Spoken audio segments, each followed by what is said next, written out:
ॐ सहनाववतु सहनौ भुनक्तु सह वीर्यं करवावहै तेजस्विनावधीतमस्तु मा विद्विषावहै। ॐ शान्तिः शान्तिः शान्तिः। मनुस्मृति की इस अध्ययन कक्षा में आप सभी का स्वागत है।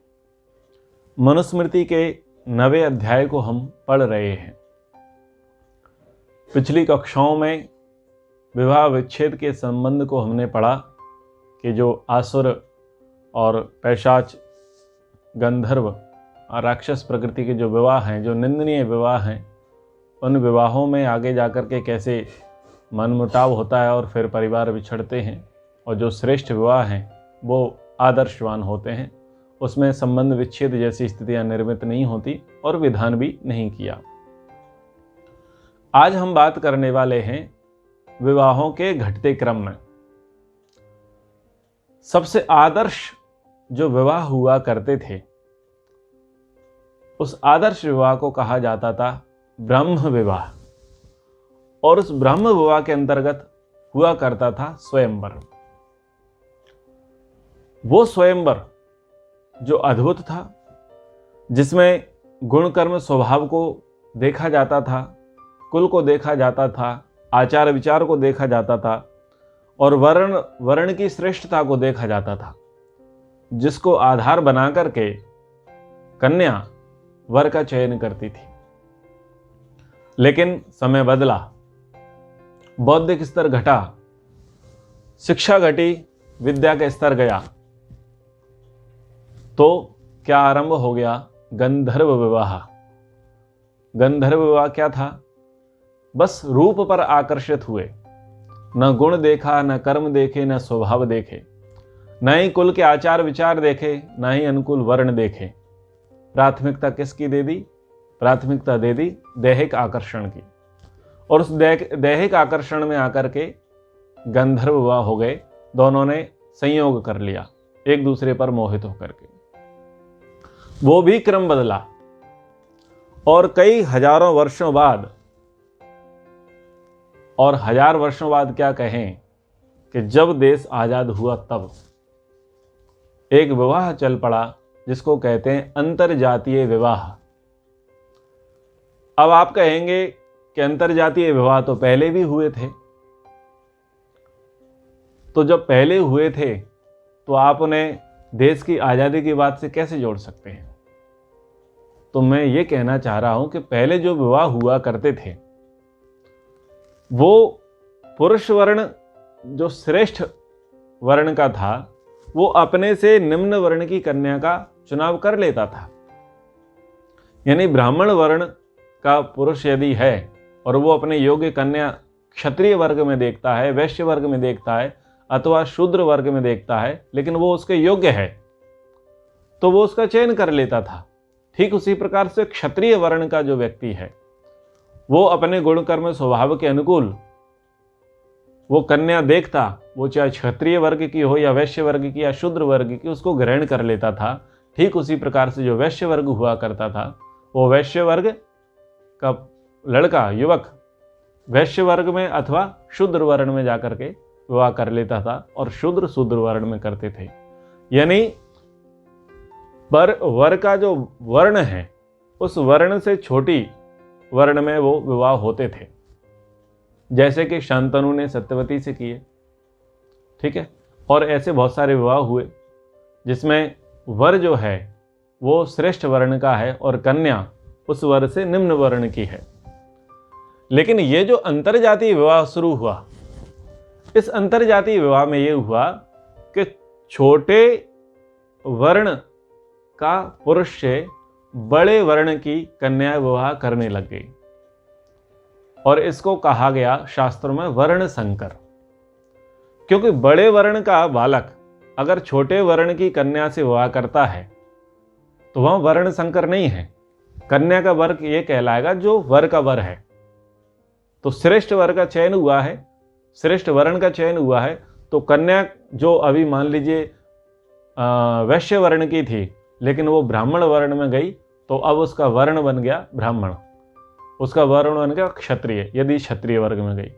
लेकिन अंतरजातीय विवाह में क्या हुआ कि कोई भी छोटा वर्ण बड़े वर्ण से और बड़ा वर्ण छोटे वर्ण से विवाह कर सकता है, कोई भी से अर्थ, यानी स्त्री भी।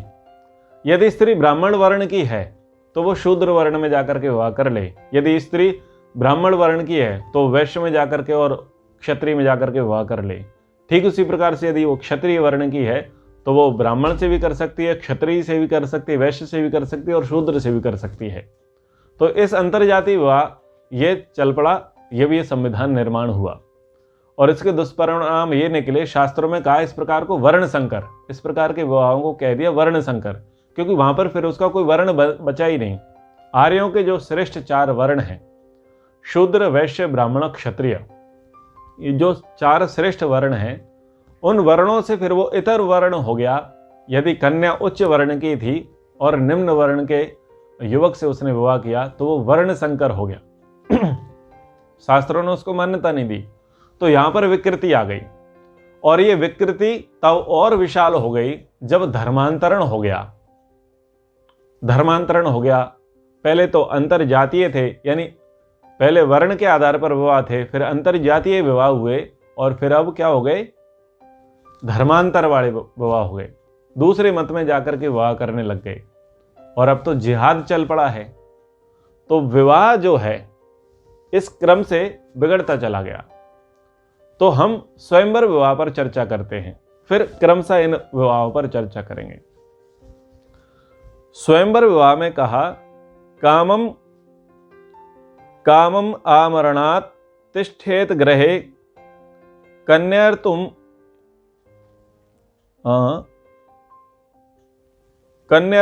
इत्यपि न चैव एनाम प्रक्षेतु गुणहीनाय करहिचित्। विधान किया कि कामम, भले ही, कन्या आमरणात्, कन्या मरण पर्यंत, गृहे, पिता के घर में, तिष्ठेत, बिना विवाह के बैठी रहे, किंतु गुणहीनाय यानी गुणहीन पुरुष के साथ एनाम करहिचित् न प्रक्षेत, कन्या के विवाह न करे। शास्त्रकारों ने विधान दिया कि भले ही अवस्था निकल जाए, लेकिन यदि कन्या के गुणकर्म स्वभाव के योग्य वर नहीं मिलता हो तो किसी के भी गले से कन्या को ना बांध देवे, भले ही वो जीवन पर्यंत अविवाहित बैठी रहे, कुंवारी बैठी रहे। महानुभावों, होता क्या है, माता पिता 2 गलतियां करते हैं। एक ये गलती करते हैं कि जब कन्या के योग्य गुणकर्म स्वभाव का युवक मिलता है तब वो कह देते हैं कि अभी छोटी है, फिर फुर्सत में विवाह कर लेंगे। लेकिन शास्त्रकार ये कहते हैं कि यदि वो युवती हो गई है, उत्कृष्टाय अभिरूपाय वराय सदृशाय च, वो युवती हो चुकी है, तो उसके योग्य गुणकर्म स्वभाव का यदि उस समय बालक मिलता है, युवक मिलता है, तो उससे उसका विवाह कर दे। लेकिन माता पिता कह देते हैं कि अभी पर्याप्त समय है, अभी तो छोटी है, अभी भी इतनी जल्दी क्या पड़ी है। पर कुछ संयोग ऐसे बनते हैं कि आयु उसकी निकलती चली जाती है, लड़की 25, 30, 35 की होती चली जाती है, उसकी पर्याप्त अवस्था निकलती जाती है, तो सारे के सारे लोग पीड़ित रहते हैं, दुखी रहते हैं। कन्या भी पीड़ित रहती है क्योंकि यौवन काल उसका उच्च स्तर का हो रहा होता है, और माता पिता भी पीड़ित होते हैं कि उसकी अवस्था जा रही होती है। ऐसे में प्रायः आनन फानन में, जल्दबाजी में विवाह कर देते हैं, ये सोच करके विवाह नहीं हो रहे, और प्रायः वो विवाह के पश्चात दुखी रहते हैं, यानी विलंब से विवाह करते हैं और दुखी रहते हैं। तो यहाँ पर शास्त्रकार ये कहते हैं कि चाहे घर पर वो जीवन पर्यंत, मरण पर्यंत वो कुंवारी बैठी रहे, लेकिन गुणहीन व्यक्ति के साथ, यानी जो उसके गुण, जो उसके कर्म, जो उसके स्वभाव के अनुकूल नहीं है, जो कुल आचार विचार व्यवहार में उससे श्रेष्ठ नहीं है, उसके साथ उसका विवाह न करें। तो ऐसी अवस्था में क्या होता है कि जिसका शारीरिक सौष्ठव ठीक नहीं है, बहुत ज़्यादा मोटा है, काला है, या शारीरिक रूप से कमजोर है, अथवा कन्या की आयु से ही छोटा है, कन्या की आयु से वर छोटा है, और वो विवाह कर देते हैं आनंद फानन में, तो प्राय ऐसे विवाह होते हैं जो कि शास्त्रोक्त विधि से ठीक नहीं है। कैसे विवाह करें? बोले त्रीणि वर्षाणि उदीक्षेत कुमार्यम ऋतुमती सती ऊर्ध्वम तु कालाद एतस्मात् विन्दते सदृशम पतिम।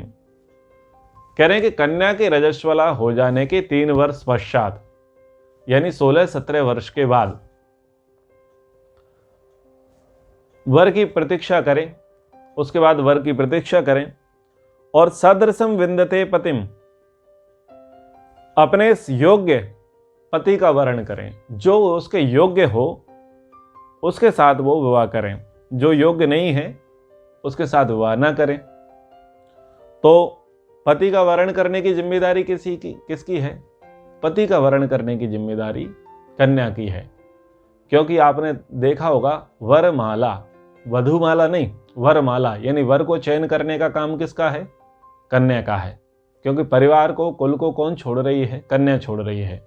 इसलिए जिसके साथ रहना है तो उसको प्राथमिकता से कौन देखेगा, कौन जानेगा, कौन समझेगा कि वो उसके गुण कर्म स्वभाव के अनुकूल है? वो देखेगी कन्या।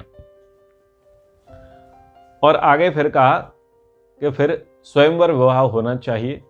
अब स्वयंवर विवाह में क्या था? आदीयमाना भर्तारम अधिगच्छेद यदि स्वयं नयनम किंचित भावाप्नोति न चायम साधिगच्छति।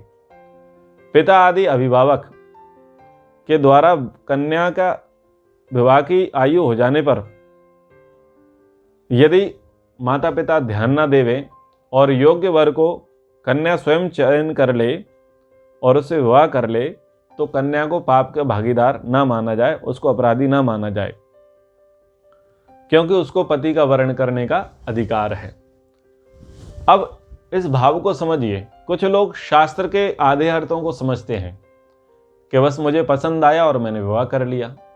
तो यहाँ पर पसंद आने वाली बात नहीं है, वो कोई वस्तु नहीं है जो पसंद आई, अच्छी लगी, मन मुताबिक लगी और हमने खरीद ली। कन्या का लालन पालन, शिक्षा दीक्षा इस प्रकार से होती है कि उससे गृह कार्यों में पहले कुशल बनाया जाता है, दक्ष बनाया जाता है, और व्यक्तियों को परखने की योग्यता उसके अंदर डाली जाती है। वो विपरीत परिस्थितियों में कैसे व्यवहार करेगी और समान परिस्थितियों में किस प्रकार से व्यवहार करेगी, उस प्रकार की शिक्षाएं उसको दे दी जाती हैं, और उसकी पर्याप्त शिक्षा दीक्षा होती है गुरुकुलों में जाकर के। लगभग 7-8 प्रकार की वो विद्याएं सीखती है, जिसमें गणित की विद्या है, शिल्प विद्या है, गृह विज्ञान है, आयुर्वेद है, ऐसी विद्याएं बहुत सारी वो 8 प्रकार की सीखती हैं जो गृहस्थ के लिए अनिवार्य होती हैं। और उसकी इतनी समझ डेवलप हो जाती है कि वो जानती है कि कैसे गुण का, कैसे कर्म का और कैसे स्वभाव का वर का चयन करना चाहिए, कैसे लोग अच्छे होते हैं और कैसे लोग बुरे होते हैं। उतनी समझ उनके अंदर विकसित हो चुकी होती है, क्योंकि उस प्रकार की शिक्षा दीक्षा उनको दे दी जाती है। जब इतनी सारी शिक्षा दीक्षा उनकी हो जाती है, तब वही लड़कियां, वही कन्याएं वर का चयन कर पाती हैं। लेकिन जब शिक्षा दीक्षा का ह्रास होता है, ध्यान दीजिएगा, जब शिक्षा दीक्षा का ह्रास होता है, सोचने समझने का सामर्थ्य कम हो जाता है और उस प्रकार की बौद्धिक स्तर उनका डेवलप नहीं हो पाता, तो वही कन्याएं क्या करती हैं? केवल रूप पर आकर्षित हो जाती हैं। और रूप पर आकर्षित होकर के कौन सा विवाह हो जाता है? वो गंधर्व विवाह हो जाता है। रूप पर आकर्षित हो गए, कुछ नहीं देखा। तो आजकल के समय में जो लड़कियां विवाह कर लेती हैं, लड़कों के साथ भाग जाती हैं, वो किस आधार पर होते हैं? वो केवल रूप पर आकर्षित होते हैं, ना ही उसके गुण को जानते, ना ही उसके कर्म को जानते और ना ही उसके स्वभाव को जानते। अब होता क्या है? कहते हैं लव इज ब्लाइंड, बिल्कुल वो अंधा ही है। क्यों अंधा है? क्योंकि आपके यहाँ चश्मे नहीं है, बुद्धि रूपी चश्मा नहीं है। लव इज ब्लाइंड इसलिए क्योंकि आपके अंदर तमोगुण का प्रभाव अधिक हो गया है। कामुकता ने क्या किया? कामुकता, देखिए, काम होता है, क्रोध होता है, लोभ होता है, मोह होता है। ये जो काम, क्रोध, लोभ, मोह है ना, ये तमोगुण से आच्छादित होते हैं। यानी जब तामसी वृत्ति बढ़ती है तो इनके प्रभाव बहुत ज्यादा हो जाते हैं। तो जब तमोगुण बढ़ता है तो जो काम मोहित है उसको बुद्धि उसकी ठीक से नहीं चलती, जो क्रोध से वशीभूत है उसकी बुद्धि ठीक से नहीं चलती, जो लोभ और मोह में पड़ा है वो सत्य सत्य का, धर्म का ठीक से निश्चय नहीं कर पाता, यानी उसकी भी बुद्धि ठीक से नहीं चलती। तो अब ऐसे व्यक्ति को क्या बोलोगे? अंधा, क्रोध में अंधा, काम में अंधा, लोभ में अंधा और मोह में अंधा। कामांध कौन हुए? पांडु। लोभ में कौन मोह हुआ?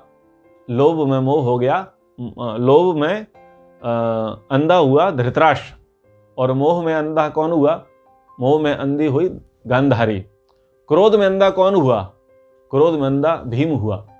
तो ये तो महाभारत से ही उदाहरण दे दिए। और भी इन सब लोगों को अंधा ही बोला जाता है जो काम, क्रोध, लोभ में वशीभूत हो जाते हैं, जिनकी बुद्धि ठीक से नहीं चलती, तमोगुण से आच्छादित हो जाते हैं, उनको अंधा ही बोला जाता है।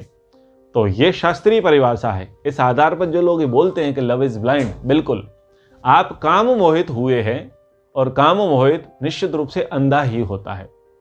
तो पहले की युवतियों में और आज की युवतियों में इतना अंतर है कि वो विवेकशील हुआ करती थी, विदुषी हुआ करती थी। वो रूप पर आकर्षित नहीं है, वो पहले गुणों को जानती, कर्म को जानती, स्वभाव को जानती, कुल को देखती, आचार विचार को देखती, वर्ण की श्रेष्ठता और ज्येष्ठता को देखती। उन सब को जांच करके, समझ करके वो परिणय निवेदन करती, क्योंकि वो व्यक्ति उनके योग्य है। और आजकल की लड़कियों की बुद्धि इतनी डेवलप नहीं है, क्योंकि लोग तो पराया प्याज की तरह होते हैं। जैसे प्याज में बहुत परतें होती हैं, तो सब लोग ऐसे ही मुखौटे लगा करके चलते हैं। लड़कियां भी मुखौटे लगा करके चलती हैं, लड़के भी मुखौटे लगा करके चलते हैं। बस रूप को देख करके आकर्षित करने का प्रयास करते हैं। जब आकर्षित करते हैं यानी काम मोहित होते हैं, तो उनको सब क्या दिखता है? सब उनको अच्छा अच्छा दिखता है। वो कहते हैं कि बनी जब बनती है तो बनी पर लाखों निसार होते हैं, और बनी जब बन के बिगड़ती है तो दुश्मन हजार होते हैं। जब उसे हम प्रेम कर रहे हैं या जिस वस्तु के प्रति हम लोभी हैं अथवा जिस व्यक्ति के प्रति हम रागी हैं, मोही हैं, तो हम भले बुरे का विवेक नहीं कर पाते, हम उसके पीछे की स्थितियों को जान ही नहीं पाते।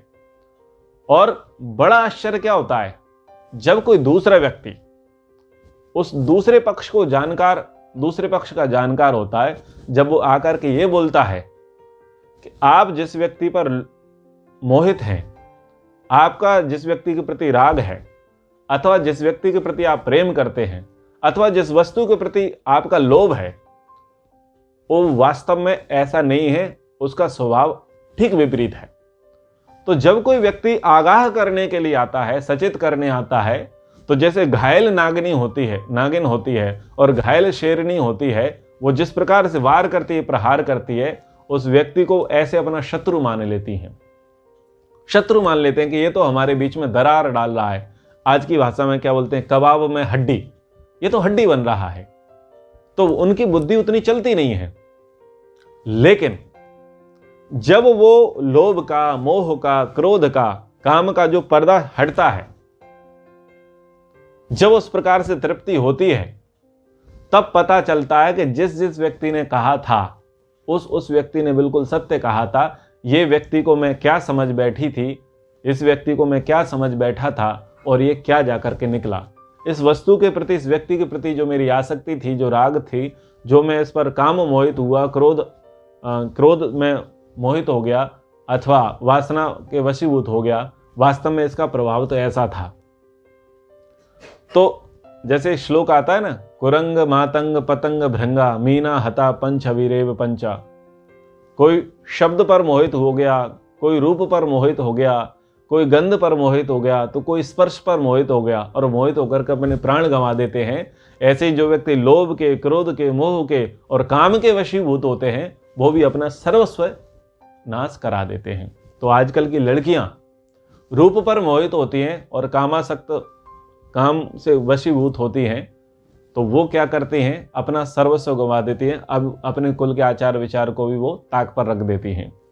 आज के समय में लड़कियां पहली प्रायोरिटी है, क्योंकि उनको ज़्यादा सहनशील और जिम्मेदार माना जाता है। सबसे ज़्यादा उनको मर्यादित माना जाता है। मर्यादा का भंग सबसे ज़्यादा इन्हीं के द्वारा होगा। इसमें पुरुष वर्ग तो तैयार है, वो तो बैठा ही है, लेकिन सामर्थ्य किसको रखना है, या स्त्री वर्ग को है, को प्रायोरिटी देनी है। लेकिन वो ये ना सोचे कि ये तो हमारा विरोध कर रहे हैं, हमारे विरुद्ध बोल रहे हैं, लड़की लड़की को तो समानता का अधिकार है, फिर वो फालतू का वो महिला विभाग आयोग चल पड़ता है। तो ये कोरी बातें हैं, इन बातों से लोगों को ना बरगलाए। जो सैद्धांतिक बात है उनको समझने का प्रयास करें। तो उसके बाद क्या हुआ, उसके बाद अंतर्जातीय विवाह हो गए। अंतर्जातीय विवाह में क्या हुआ, हालांकि जो आज की जातियां हैं और पहले जो वर्ण हैं, उन जातियों में, उन वर्णों में जमीन आसमान का अंतर है। वर्ण जाति नहीं है और जाति वर्ण नहीं है। आजकल जो जाति बना दी है ST SC OBC, ये संस्कार सरकार के द्वारा है, राज्यों के द्वारा है। ये जो ऊंचा नीचा का जो भेदभाव है, ये समाज के जो बड़े वर्ग, जो राजकीय वर्ग है, जो शासन है, उन लोगों ने कर रखा है। और वर्ण जो है, जो ब्राह्मणों के द्वारा, शास्त्रों के द्वारा था, वो वर्ण था योग्यता के आधार पर। तो वर्ण को और जाति को कोई मिक्स ना करें। तो आज के समय में वर्ण तो है नहीं, जातिवाद है, तो जातिवाद के आधार पर समझें। तो क्या देखा उन्होंने, अंतर्जातीय विवाह शुरू कर दिया। अंतर्जातीय विवाह में क्या हुआ, सारी मर्यादाएं नष्ट हो गई। अब इससे भी एक कदम आगे और विकार शुरू हुआ, और वो था धर्मांतरण। क्रिश्चियनिटी में चले गए, ठीक है, और वो इस्लाम में चले गए। तो उन लोगों ने धर्मांतरण के द्वारा ऐसा कार्य शुरू कर दिया। तो आजकल सबसे ज़्यादा जो चीज़ हो रही है वो है जिहाद। जिहाद का मतलब लव जिहाद। लव जिहाद में क्या होता है कि स्त्री की प्रकृति को पहचानने का कार्य किया जाता है। बहुत बड़ा सोशल मीडिया नेटवर्क होता है। अब देखा जाता है कि वो जो लड़की है वो इंस्टाग्राम पर किस प्रकार के पोस्ट डालती है, फेसबुक पर किस प्रकार के पोस्ट डालती है, व्हाट्सएप पर किस प्रकार के स्टेटस देखती है, डालती है, और उसकी रुचि क्या है, हॉबीज़ क्या हैं। फिर उसको सोशल मीडिया के तरीके से उसे टारगेट किया जाता है। फिर उसके आधार पर फिर वो लड़के भी प्रोवाइड कराए जाते हैं। वो इस प्रकार से आकर्षित करते हैं, वो अपने आप को बहुत अच्छा बताने का प्रयास करते हैं। एक बहुत बड़ी मार्केट खड़ी है, बहुत बड़ी इंडस्ट्री खड़ी है मोहित करने के लिए। और जब वो लड़कियां मोहित हो जाती हैं और जब उनको समझाया जाता है, तो बस वो घायल नागिन की तरह, घायल शेरनी की तरह फुसकारती हैं, दहाड़ती हैं, बोले तुम तो विरोधी हो, दुश्मन जमाना है प्यार का। वो फालतू की ऐसी ऐसी बातें करते हैं। लेकिन परिणाम क्या होता है, सूटकेस में पैक, बाद में बोरी में पैक उनकी लाश मिलती है, किसी कोठे पर उनको भेज दिया जाता है, या उनका हलाला होता है, अथवा उनको मार दिया जाता है। तो ये स्तर क्यों गिर गया, स्त्रियों के अंदर, कन्याओं के अंदर ये स्तर क्यों गिर गया?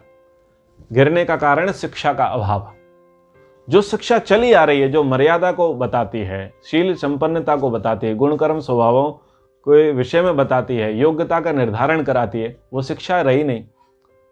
अब वो एक नई चीज का हो गया कि भाई आजकल तो मॉडर्न युग है, लड़का और लड़की बराबर है, दोनों बाल बढ़ा सकते हैं, दोनों एक मेकअप कर सकते हैं, दोनों ही जीन्स पहन सकते हैं, दोनों ये कर सकते हैं, दोनों ही वो कर सकते हैं। तो फालतू का वो एक कंपटीशन शुरू कर दिया। जबकि देखा जाए तो लड़की और लड़के की कोई बराबरी नहीं है, स्त्री और पुरुष की कोई बराबरी नहीं है। जैसे धरती और आकाश की कोई बराबरी नहीं हो सकती, ऐसे ही स्त्री पुरुष की कोई बराबरी नहीं हो सकती। स्त्री का एक अपना महत्व है और पुरुष का एक अपना महत्व है। स्त्री के कार्यों को और स्त्री की स्थिति को पूरी तरीके से पुरुष नहीं संभाल सकता, और ठीक उसी प्रकार से पुरुष के कार्यों को, पुरुष की स्थितियों को पूरी तरीके से स्त्री नहीं संभाल सकती। दोनों ही अपनी जगह पर उत्कृष्ट हैं, और बहुत सारे विभागों में स्त्रियां श्रेष्ठ हैं तो पुरुष निम्नतर हैं, और बहुत सारे क्षेत्रों में पुरुष श्रेष्ठ हैं तो स्त्रियां निम्नतर हैं। इसलिए उनकी बराबरी तो हो ही नहीं सकती। क्या सूर्य और चंद्रमा की बराबरी कर सकते हैं? नहीं हो सकती। क्या दिन और रात्रि की बराबरी कर सकते हैं? नहीं कर सकते। क्या जन्म और मृत्यु की बराबरी कर सकते हैं? नहीं कर सकते। क्या शैतान और भगवान की बराबरी कर सकते हैं? नहीं कर सकते। अपने अपने महत्व है। क्या स्वर्ग नरक की बराबरी कर सकते हैं? बोले नहीं, हमको बराबरी का अधिकार मिलना चाहिए, हमको समानता का अधिकार मिलना चाहिए। हो सकता है? नहीं हो सकता। दोनों के अपने अपने धर्म हैं, दोनों की अपनी अपनी योग्यता है। तो इस प्रकार का ये फुहड़ता वाले काम ना करें। तो यहां पर आगे कहा, तो संभवतः संक्षिप्तः आप इस बात को समझ गए होंगे। स्त्री पुरुष की अर्धांगिनी होती है, उसके आगे विधान किया। जो ये बोलते हैं समानता के अधिकार वाले, समानता के अधिकार पर भाषणबाजी करते हैं, उस समानता का एक उदाहरण शास्त्रों में देखें। प्रजनार्थम स्त्रिया सृष्टा संतानार्थम च मानवः तस्मात् साधारणो धर्मः श्रुतौ पत्न्या सहोदिता। जो लोग समानता की बात करते हैं, आप देखिए, प्रजनार्थम स्त्रिया सृष्टा, गर्भ धारण करके संतान की उत्पत्ति करने के लिए स्त्रियों की रचना की। क्या गर्भ धारण करना और संतान की उत्पत्ति करना, यह काम पुरुष कर सकता है? अगर कर सकता है तो बराबरी मान लो। दूसरा, संतानार्थम च मानवः, और गर्भ धारण कराने के लिए पुरुष की रचना की। क्या गर्भ धारण कराने का काम स्त्री कर सकती है? नहीं कर सकती, पुरुष कर सकता है। तो पुरुष की बराबरी स्त्री नहीं कर पाती और स्त्री की बराबरी पुरुष नहीं कर सकता। लेकिन दोनों अपने स्तर पर इक्वल हैं, उसका एक अपना महत्व और उसका एक अपना महत्व, दोनों को आप समान नहीं कर सकते। लेकिन अब आगे देखिए समानता के विषय में।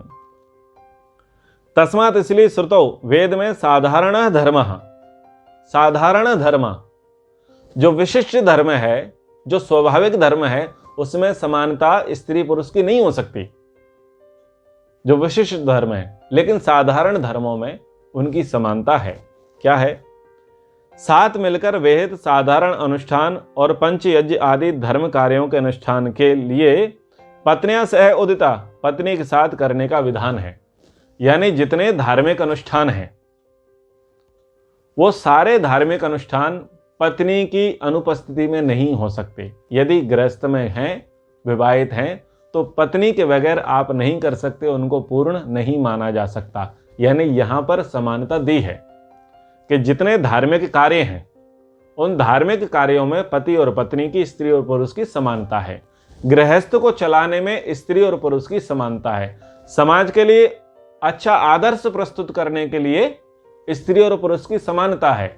राष्ट्र को उन्नति प्रगति पर ले जाने के लिए स्त्री और पुरुष की समानता है। लेकिन जो स्वाभाविक धर्म है, जो विशिष्ट धर्म है, उनमें स्त्री पुरुष की समानता नहीं हो सकती। लेकिन लोग वहां उसका आधार लगा करके कि जो स्वाभाविक धर्म है, हम क्या वही करते रहेंगे क्या? जो विशिष्ट धर्म है, वो हमको अधिकार क्यों नहीं मिला, हमारी उपेक्षा क्यों की जाती है? ये फालतू का रोना रोया जाता है। शास्त्र कहते हैं, अयज्ञो वैश्य यो अपत्नी कहा, पत्नी के बिना पति द्वारा आयोजित यज्ञ पूर्ण नहीं होता, अतः पत्नी के साथ यज्ञ करना चाहिए। आगे कहा, यद्वै पत्नी यज्ञ करोति तत्मिथुनम, पत्नी जो यज्ञानुष्ठान आदि करती है वह पति पत्नी के कार्य हैं। अधर्मा वा एष यजमान से यत पत्नी, यज्ञ अनुष्ठान करने वाले यजमान की पत्नी उसका आधा भाग और उसकी आत्मा है, उसके बिना यज्ञ की पूर्णता नहीं है। जगन्नार्थो व एष यज्ञ से यत पत्नी, यज्ञ रूपी शरीर का आधा भाग पति है और आधा भाग पत्नी है। तो ये शतपथ ब्राह्मण से, जैमिनीय ब्राह्मण से, तैत्तिरीय संहिता से ये उद्धरण दिए जो पति और पत्नी की समानता की बात करते हैं। धर्म कार्यों में पति और पत्नी की समानता है। और शतपथ ब्राह्मण, तैत्तिरीय आरण्यक के विषय में इन्होंने कहा कि समानता के विषय में। अब इस प्रसंग का उपसंहार करते हैं। गृहस्थ धर्म के विषय में जो प्रसंग बताए कि विवाह किस प्रकार के होते हैं और कैसे स्थितियों में विवाह विच्छेद हो जाता है और वास्तव में विवाह के अधिकारी कौन होते हैं, स्वयंवर विवाह क्या होता है, और जो गृहस्थ धर्म बताए हैं उस धर्म का, यानी पति पत्नी के दाम्पत्य जीवन के जो धर्म है उसका अंतिम उपसंहार करते हुए ऋषि कहते हैं, अन्यो अन्यस्य अव्यभिचारो भवेद आमरणान्तिकः एष धर्मः समासेन जेयः स्त्री पुंसयो पराः। कह रहे आमरणान्तिकः, मरण पर्यंत अन्यो अन्य से अव्यभिचारः भवेत्। पति पत्नी में परस्पर किसी भी प्रकार की मर्यादा का उल्लंघन ना होने पावे। शास्त्रकार ये कहते हैं कि विधिवत आपने विवाह किया है, गुणकर्म स्वभावों को देख करके विवाह किया है, आप दाम्पत्य जीवन का निर्वाह कर रहे हैं, गृहस्थ धर्म का निर्वाह कर रहे हैं, तो मरण पर्यंत जब तक जिंदा हैं तब तक आप कोई भी ऐसा काम ना करें जो मर्यादा का उल्लंघन करने वाला हो। यानी पत्नी पति के प्रति वफादार रहे सब प्रकार से, और पति पत्नी के प्रति वफादार रहे सब प्रकार से, मर्यादा का कोई उल्लंघन ना करे। स्त्रियः पुंसयो, पति पत्नी का समासेन एषा परः धर्मः ज्ञेयः। तो पति पत्नी का संक्षेप में यही सार रूप मुख्य रूप से धर्म बताया गया। और अंत में कहा, तथा नित्यम यते याताम स्त्री पुंसो तु कृतक्रयो यथा नाभिचरेताम तौ व्युक्ता अवितरेतरम। तो कृतक्रयो स्त्री पुंसो यानी जो विवाहित स्त्री पुरुष हैं, यथा जिस प्रकार से कि, तो वे इतरेतरम एक दूसरे से, व्युक्तो न अविचरेताम मतभेद ना हो, अलग ना हो, वैवाहिक संबंधों का विच्छेद ना हो पाए, तथा नित्यम यते याताम वैसा उपाय करने का सदा प्रयत्न करना चाहिए। यानी गृहस्थ में गए हैं, दाम्पत्य जीवन का निर्वाह किया है, तो मरण पर्यंत एक दूसरे का साथ ना छोड़ें, एक दूसरे को धोखा ना दें, एक दूसरे के प्रति मान सम्मान का भाव रखें, पति की मर्यादा का पति पालन करे, पत्नी की मर्यादा का पत्नी पालन करे, पति पत्नी धर्म को एक दूसरे को समझना चाहिए, दोनों के आचार विचार नहीं मिलते हैं तो मिलाना चाहिए, लड़ना झगड़ना नहीं चाहिए। ऐसा प्रयास करें कि किसी प्रकार का मतभेद ना हो जिससे विवाह विच्छेद हो जाए। ऐसा कोई काम करना ही नहीं है, ऐसा कोई आचरण करना ही नहीं है कि अलग हो जाएं। तो ये बात यहाँ पर कही। आशा करता हूँ आपको ये स्वयंवर विवाह से लेकर के और ये जो विवाह का प्रसंग था वो आपको समझ में आया होगा। और इसके साथ ही आज की हम कक्षा को विराम करते हैं।